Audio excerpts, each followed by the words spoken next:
तो जिस तरीके से इसका नाम हॉरिजॉन्टल स्टेबलाइजर है और हमने इसका नाम थोड़ा सा छोटा कर दिया है ताकि हमें इतना बड़ा नाम बोलने की जरूरत ना पड़े, इसलिए हमने इसका नाम एलिवेटर रखा है। और उसी तरीके से इसका नाम है वर्टिकल स्टेबलाइजर, लेकिन हमें इतना बड़ा नाम बोलने की जरूरत ना पड़े इसलिए हम इसको रडर भी बोलते हैं, क्योंकि इसका नाम हमने छोटा कर दिया है। ठीक है गाइस, देखो माइंड मत करना, आज मैं आपसे बहुत सारे सवाल पूछने वाला हूं और देखते हैं आप उनमें से कितने सवाल का जवाब दे सकते हो। जो सवाल मैं आपसे पूछने वाला हूं वो ज्यादा मुश्किल नहीं है, लेकिन वो इतने ज्यादा आसान भी नहीं है कि आप उसका जवाब 1 सेकंड में दे दो। तो फटाफट स्टार्ट करते हैं आपसे सवाल पूछना। ठीक है, चलो स्टार्ट करते हैं सबसे पहले सवाल से। ये जो मेरा 70 सेंटीमीटर का प्लेन है, इसका जो ये बॉडी है ना, मतलब यहां से लेके हमारे इस पोर्शन तक, ये वाला जो पोर्शन है यहां तक, इस पूरे पोर्शन को क्या कहते हैं बताओ। नहीं पता ना, चलो कोई बात नहीं, मैं दूसरा सवाल पूछ लेता हूँ। ठीक है, कोई बात नहीं। अब मैं पूछता हूँ दूसरा सवाल। जो मेरा ये वाला प्लेन है, ये वाला जो प्लेन है, इसका जो ये सामने का पोर्शन आप देख रहे हो ना, जहां पे ये वाला जो 1400 केवी का जो ये वाला मोटर लगा हुआ है, इसको क्या कहते हैं। ये जो प्लेन का सामने का पोर्शन है ना, यहां से लेके बस यहां तक, ठीक है,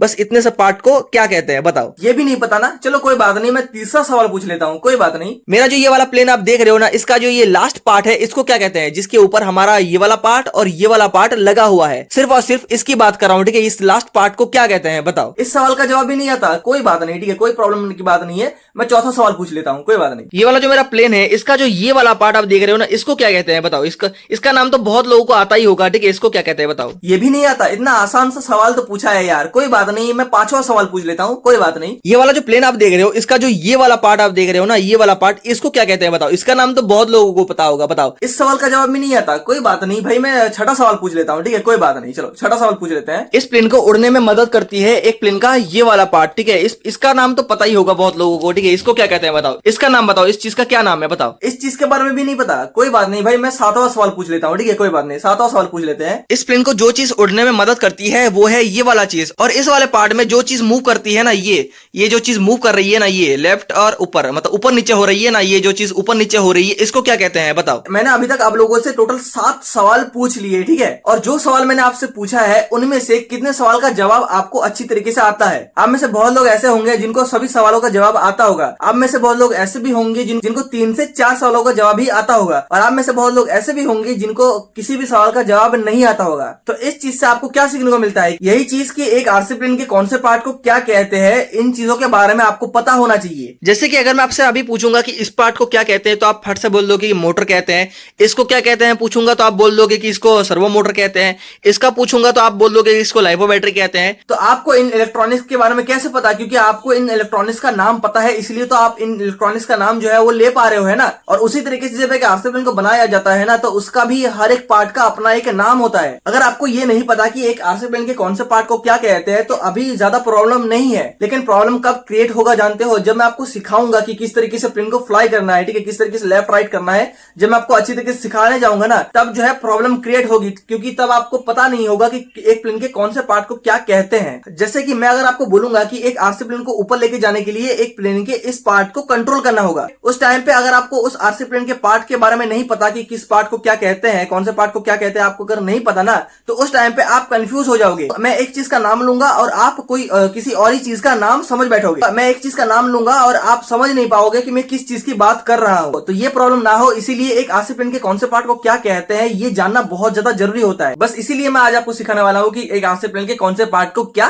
कहते हैं, क्योंकि अगर आपको एक आरसी प्लेन के कौन से पार्ट को क्या कहते हैं ये पता होगा ना, तो आप अच्छी तरीके से प्लेन को फ्लाई कर लोगे, और मैं भी आपको अच्छी तरीके से प्लेन कैसे फ्लाई करते हैं ये सिखा पाऊंगा। तो चलो ज्यादा देरी न करते हुए हम लोग वीडियो को स्टार्ट करते हैं। वैसे भी बहुत ज्यादा देरी हो गया है। ठीक है, बहुत ज्यादा मैंने लेक्चर दे दिया आप लोगों को, तो चलो फटाफट वीडियो स्टार्ट करते हैं और हम सीखते हैं कि कौन से पार्ट को क्या कहते हैं। ठीक है, सबसे पहला सवाल मैंने आपसे ये पूछा था कि ये जो आरसी प्लेन है, इसका जो ये बॉडी है, इसको क्या कहते हैं। ये जो सवाल है मैंने सबसे पहले पूछा था। तो इस प्लेन का जो ये बॉडी आप देख रहे हो, इसको कहते हैं फ्यूजलाज। ठीक है, यहां से लेके यहां तक, ठीक है, यहां तक इस पूरे पार्ट को कहते हैं फ्यूजलाज। और अगर हमारा ये वाला फ्यूजलाज ना होता ना, तो हम ना ही इस प्लेन के ऊपर ये मोटर माउंट बना पाते और लगा पाते, और ना ही हम ये वाला आरसी प्लेन का ये वाला पार्ट और ये वाला पार्ट इस आरसी प्लेन के ऊपर लगा पाते हैं। और दूसरी बात ये भी है कि फ्यूजलाज के अंदर ही हमारा सारा इलेक्ट्रॉनिक्स का सेटअप रहता है। देख सकते हो अभी तो सारे इलेक्ट्रॉनिक्स मैंने खोल के रखा है, अभी यहाँ पे सिर्फ रिसीवर और मोटर ही यहाँ अंदर पड़ा हुआ है, बाकी सब मैंने खोल दिया है और यहाँ पे मोटर लगा हुआ है। ठीक है, तो इसी फ्यूजलाज के अंदर ही हमारा सारा इलेक्ट्रॉनिक्स भी रहता है। और अगर हम कोई चीज कार्गो में कैरी करना चाहते हैं, ड्रॉपिंग मैकेनिज्म अगर हम लगाना चाहते हैं, तो हमें इस फ्यूजलाज के ऊपर ही लगाना पड़ता है। उसके बाद मैंने दूसरा सवाल ये पूछा था कि हमारा जो ये प्लेन है, इसका जो ये सामने का पोर्शन है, इसको क्या कहते हैं? तो इस सामने वाले पोर्शन को कहते हैं नोज सेक्शन। ठीक है, जैसे कि हमारे इस बॉडी में भी इस चीज को नोज कहते हैं। ठीक है, इस चीज को नोज कहते हैं। उसी तरीके से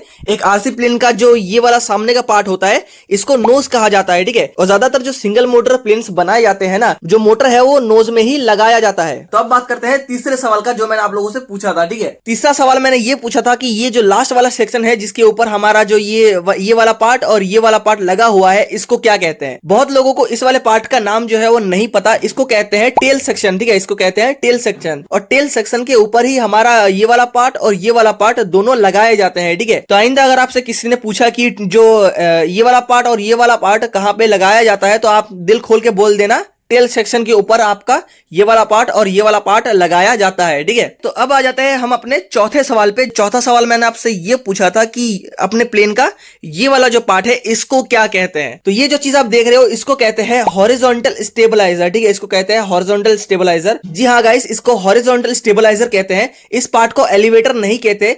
एलिवेटर किस पार्ट को कहते हैं मैं वो भी बता देता हूं। एलिवेटर कहते हैं इस पार्ट को, जो पार्ट यहाँ पे मूव कर रहा है ना, जिसकी मदद से हमारा प्लेन ऊपर या नीचे जाता है, जो पार्ट हमारा यहाँ पे मूव कर रहा है, देख रहे हो जो पार्ट हमारा मूव कर रहा है, बस उतना ही पार्ट हमारा एलिवेटर है। लेकिन बात की जाए इस पूरे पार्ट की, ठीक है, जो यहां से लेके इस पूरे पार्ट की अगर मैं बात करूं, तो इसका नाम होता है हॉरिजॉन्टल स्टेबलाइजर। ठीक है, वैसे बहुत लोग इसको हॉरिजॉन्टल स्टेबलाइजर ना कह के ना एलिवेटर भी कहते हैं, क्योंकि बहुत बड़ा नाम हो जाता है हॉरिजॉन्टल स्टेबलाइजर, इसलिए बहुत लोग इसको एलिवेटर भी कहते हैं, क्योंकि एलिवेटर और हॉरिजॉन्टल स्टेबलाइजर दोनों एक ही साथ मिलकर बनाया हुआ होता है, और इसीलिए बहुत लोग इसको हॉरिजॉन्टल स्टेबलाइजर ना कह के एलिवेटर कहते हैं, क्योंकि हॉरिजॉन्टल स्टेबलाइजर बहुत बड़ा हो जाता है। ठीक है, बोलने में भी बहुत ज्यादा बड़ा होता है, इसलिए इसका नाम बहुत लोगों ने छोटा कर दिया है। इसको लोग एलिवेटर ही ज्यादातर बोलते हैं। तो आप भी अगर इसको एलिवेटर बोलते हो तो कोई प्रॉब्लम नहीं है। ठीक है, अगर आप याद रखना चाहते हो, इसको एलिवेटर नाम से याद रखना चाहते हो, तो आप इसको याद रख सकते हो। ठीक है, उसमें कोई दिक्कत की बात नहीं है। ठीक है, आपको जिस हिसाब से समझ में आ जाए, आप उस हिसाब से उसको याद रख सकते हो। ठीक है, मेरा काम है आपको बताना, मैंने बस आपको नॉलेज दे दिया, मैंने आपको सिर्फ बता दिया। ठीक है, आपको जो भी नाम इजी लगता है, आप उसी नाम से चीजों को समझना या फिर चीजों को याद रखना। ठीक है, कोई बात नहीं। तो अब हम लोग बात कर लेते हैं अपने इस चीज की। इसको बहुत लोग रडर के नाम से भी जानते हैं। ठीक है, इसको बहुत लोग रडर भी बोलते हैं, लेकिन असल में इसका नाम बहुत ज्यादा बड़ा है। जिस तरीके से इसका नाम हॉरिजॉन्टल स्टेबलाइजर है, इतना बड़ा नाम है, उसी तरीके से इसका नाम भी बहुत ज्यादा बड़ा है। जिस तरीके से इसका नाम है हॉरिजॉन्टल स्टेबलाइजर, उसी तरीके से इसका नाम है वर्टिकल स्टेबलाइजर। ठीक है, क्योंकि ये जो है हॉरिजॉन्टल तरीके से लगा हुआ है और ये जो है वर्टिकल तरीके से लगा हुआ है, इसलिए इसको हम लोग वर्टिकल स्टेबलाइजर बोलते हैं और इसको हम लोग हॉरिजॉन्टल स्टेबलाइजर बोलते हैं। ये हमारे प्लेन को ऊपर और नीचे लेके आने में मदद करती है और ये हमारे प्लेन को स्टेबल फ्लाई कराने में मदद करती है। अगर हम अपने प्लेन में वर्टिकल स्टेबलाइजर ना लगाए ना, और थोड़ा सा भी अगर हवा चला, तो हमारा प्लेन इतना ज्यादा आउट ऑफ कंट्रोल हो सकता है, और इसीलिए हमें हॉरिजॉन्टल स्टेबलाइजर के साथ साथ वर्टिकल स्टेबलाइजर लगाना बहुत ज्यादा जरूरी होता है। अगर आप इसका इस्तेमाल नहीं करते हो, जैसे कि मैं भी नहीं करता, इसका मतलब ये नहीं है कि आपको इसको नहीं लगाना चाहिए। चाहे आप यूज मत करो, लेकिन आपको लगाना ही पड़ेगा, क्योंकि थोड़ा सा भी अगर हवा चला तो आपका प्लेन आउट ऑफ कंट्रोल होके कहीं भी उड़ के चला जा सकता है। ठीक है, तो इसलिए ऐसा ना हो, उस चीज से बचाने के लिए आपको अपने प्लेन को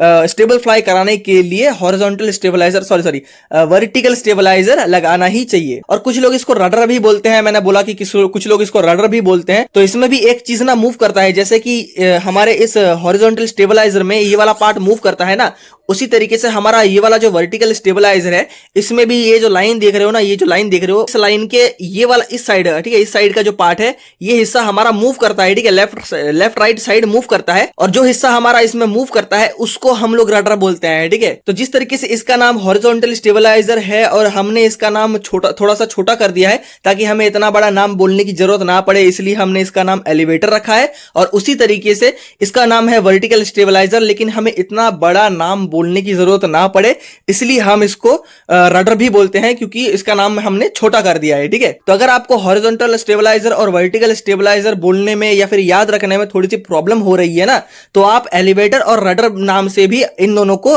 याद रख सकते हो या फिर इन दोनों को जान सकते हो। आपको जिस भी तरीके से इन दोनों का नाम याद रहे या फिर चीजें याद हो जाए, उसी तरीके से आप चीजों को याद करो, ज्यादा कॉम्प्लिकेटेड मत करो। आपको जो चीज आसान लगे आप उसी तरीके से चीजों को समझने की कोशिश करो। ठीक है, तो यहाँ पे हमारा पूरा प्लेन जो है कंप्लीट हो चुका है। हमने जान लिया है कि हमारे प्लेन में कौन से पार्ट को क्या कहते हैं। जैसे कि इस पूरे प्लेन के बॉडी को कहते हैं फ्यूजलाज, उसी तरीके से सामने का पोर्शन जो है इसको कहते हैं हम लोग नोज सेक्शन। हमारा जो ये साइड मतलब पीछे का, ये जो पीछे का सेक्शन है इसको हम लोग कहते हैं टेल सेक्शन। उसी तरीके से ये वाला जो पार्ट है इसको हम एलिवेटर भी कह सकते हैं या फिर हॉरिजॉन्टल स्टेबलाइजर भी कह सकते हैं। उसके बाद आता है ये वाला पार्ट, इस वाले पार्ट को हम लोग वर्टिकल स्टेबलाइजर भी कह सकते हैं या फिर रडर भी कह सकते हैं। ठीक है, एक चीज का खास करके ध्यान रखना, ये जो हमारा प्लेन का बॉडी है जिसको हम लोग फ्यूजलाज कहते हैं ना, ये आप जितना ज्यादा बढ़िया तरीके से बना पाओगे, इस फ्यूजलाज को आप जितना ज्यादा बढ़िया तरीके से बना पाओगे ना, उतना ही ज्यादा अच्छी तरीके से आप अपने मोटर माउंट को बना पाओगे, उतना ही अच्छी तरीके से आप अपने प्लेन में हॉरिजॉन्टल स्टेबलाइजर और वर्टिकल स्टेबलाइजर मतलब एलिवेटर और रडर भी लगा पाओगे। क्योंकि आप देख सकते हो ये जो एलिवेटर और रडर है ना, ये हमारे इस फ्यूजलाज के ऊपर ही लगा है। इसलिए अगर आप इस फ्यूजलाज को अच्छी तरीके से बनाते हो तो बाकी का काम करना आपके लिए थोड़ा सा इजी हो जाता है। और हमारा ये वाला जो विंग होता है ना, ये वाला विंग होता है, ये हमारे इस फ्यूजलाज के ऊपर ही आता है। तो अगर मान लो हमारा ये वाला जो फ्यूजलाज है इस साइड से ऊपर है, इस साइड से नीचे है, मतलब थोड़ा सा मतलब सिमेट्रिकल नहीं है, सेम नहीं है। ठीक है, दोनों साइड जो है अगर सेम नहीं होगा ना, तो एक साइड ऊपर होगा एक साइड नीचे होगा, थोड़ा सा झुका हुआ होगा इस टाइप से। ठीक है, मैं आपको दिखा भी देता हूं किस चीज की मैं बात कर रहा हूं। इस तरीके से आपका विंग जो है यहाँ पे नहीं लग पाएगा, आपका विंग जो है इस तरीके से टेढ़ा होके रह जाएगा, इस तरीके से टेढ़ा होगा या फिर इस तरीके से टेढ़ा होगा। उस टाइम पे आपका प्लेन जो है बहुत ज्यादा अनस्टेबल तरीके से फ्लाई कर सकता है। इसलिए आप अगर जो फ्यूजलाज है वो बना रहे हो ना, तो थोड़ा सा खास करके ध्यान रखना, जो जहां पे आप विंग लगाओगे, ये वाला पार्ट जो है जहां पे आप विंग लगाओगे, ये वाला जो हिस्सा है ये थोड़ा सा सिमेट्रिकल होना चाहिए, मतलब दोनों साइड सेम होना चाहिए। ठीक है, एकदम फ्लैट होना चाहिए, ताकि आपका जो ये वाला विंग है ये यहाँ पे अच्छी तरीके से बैठ जाए। देख सकते हो एकदम परफेक्ट तरीके से बैठा है। मैं अगर इस तरीके से दिखाने की कोशिश करूं, देख सकते हो एकदम फ्लैट है। ठीक है, एक साइड से नीचे झुका हुआ नहीं है और एक साइड से ऊपर उठा हुआ नहीं है। ठीक है, वैसे ये बेड के ऊपर है इसीलिए इस साइड थोड़ा सा झुका हुआ लग रहा है। ठीक है, क्योंकि ये बेड के ऊपर है, प्लेन थोड़ा सा टेढ़ा है, आप खुद देख लो, प्लेन थोड़ा सा टेढ़ा है ना, इसीलिए इस साइड से झुका हुआ है। ठीक है, अगर मैं नीचे रखता, फ्लैट सरफेस पे रखता, तो ये नहीं झुकता, क्योंकि ये बेड जो है थोड़ा सा नीचे ऊपर है ना, इसीलिए थोड़ा सा इस साइड का झुक गया है। नहीं तो ये पूरा सेक्शन जो है ये पूरा सेम है। ठीक है, सिमेट्रिकल है, कोई भी उबड़ खाबड़ नहीं है। तो हमारा ये वाला प्लेन का पूरा बॉडी कंप्लीट हो चुका है। तो अब हम लोग बात कर लेते हैं इस चीज के ऊपर जिसकी मदद से हमारा प्लेन जो है आसमान में फ्लाई करता है, इसको क्या कहते हैं। बहुत लोगों को पता होगा कि मैंने बहुत बार इसका नाम भी लिया है, तो बहुत लोगों को पता ही होगा कि इसको विंग कहते हैं। ठीक है, बहुत लोगों को पता होगा कि इसको हम लोग विंग कहते हैं, क्योंकि मैंने बहुत सारे वीडियोस में बोल ही दिया था कि इसको हम लोग विंग करके नाम दे रहा था, तो बहुत लोगों को पता होगा कि इसको हम लोग विंग कहते हैं। लेकिन इसका नाम बहुत लोगों को नहीं पता, इस चीज का भी मैं नाम जो है बता देता हूं। इसको हम लोग एलरॉन्स कहते हैं। ठीक है, एलरॉन्स कहते हैं।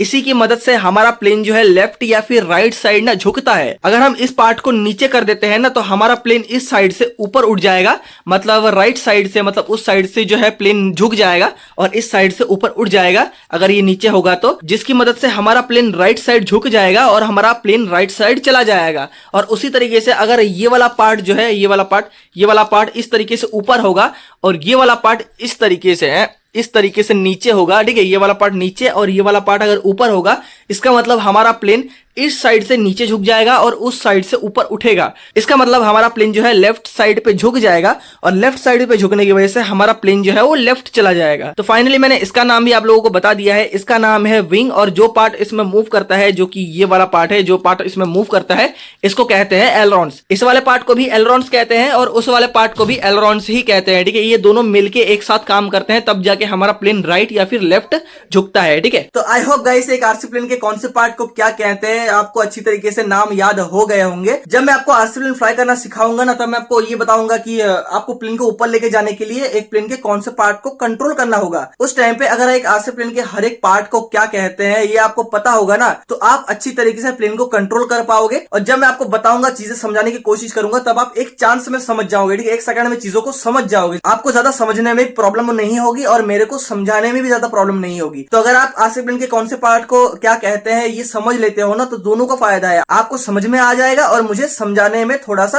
आसान हो जाएगा। ठीक है, तो यही बात है। तो आई होप गाइस आज का वीडियो आपको पसंद आया होगा। अगर आपको आज का वीडियो पसंद आया तो वीडियो को लाइक कर देना, चैनल पर नहीं हो चैनल को सब्सक्राइब कर देना। मैं मिलता हूं आपसे नए वीडियो में नए टॉपिक के साथ, तब तक के लिए बाय।